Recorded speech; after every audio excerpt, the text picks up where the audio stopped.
Welcome to my drone video on the sailing vessel Elissa, a 141-foot barque built in 1877.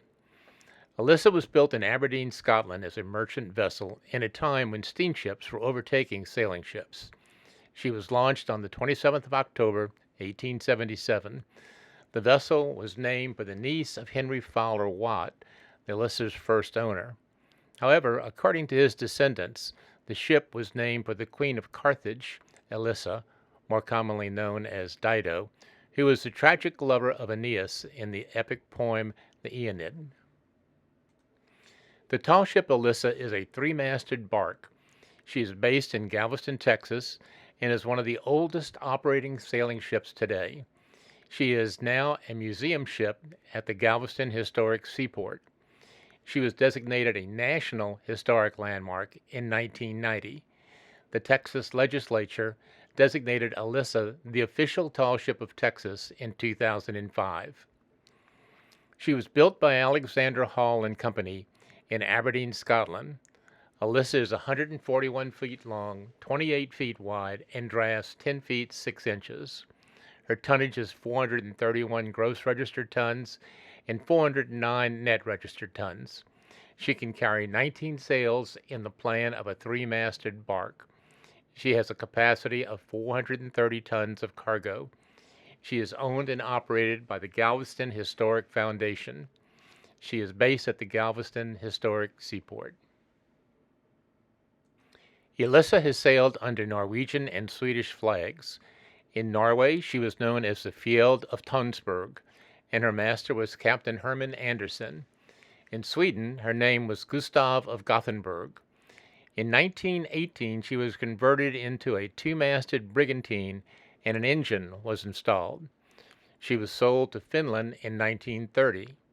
There, she was reconverted into a schooner and was owned by Gustaf Erikson until 1942.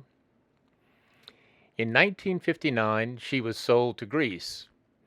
She first sailed under the name of Christophorus. Her name was changed to Aeolus in 1967, and then in 1969, her name was changed to Pioneer.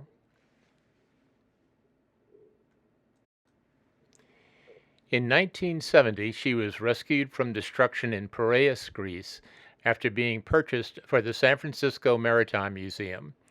However, she languished in a salvage yard in Piraeus until she was finally purchased for $40,000 in 1975 by the Galveston Historic Foundation, her current owners. In 1979, after a year in Greece having repairs done to her hull, Elissa was first towed to Gibraltar. There she was prepared for an ocean tow by the New Orleans surveyors J.K. Tynan International. The restoration process continued until she was ready for tow on June of 1979. Elissa has an iron hull, and the pinrail and brightwork are made of teak.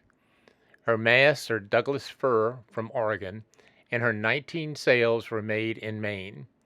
She has survived numerous modifications, including installation of an engine and the incremental change of all her rigging and masts over the years. Elissa made her first voyage as a restored sailing ship in 1985, traveling to Corpus Christi, Texas. In Freeport, Texas, the crew was joined by a 7th grader, Jerry Deagle, and Betty Rusk, his history and English teacher. Deagle won an essay contest on the history of the Elissa. A year later, the Elissa sailed to New York City to take part in the Statue of Liberty's centennial celebrations. The ship is sailed and maintained by qualified volunteers from around the nation. In July 2011, the Coast Guard declared Elissa to be not seaworthy. The inspection revealed corroded hull. The tall ship is inspected twice every 5 years. The 2011 inspection covered the worst corrosion since the tall ship was rebuilt in 1982. The Texas Seaport Museum raised $3 million it paid for hull replacement and other long overdue maintenance projects. The museum also replaced the 22,000 board feet of Douglas fir decking and built new quarterdeck furniture out of high-quality teak. Elissa returned to sailing once again in March of 2014. She runs a series of daily sails for a period of 2 to 3 weeks out of her home port in Galveston each spring. She's an incredible ship. I wish I could have filmed her while she was sailing. She's so beautiful.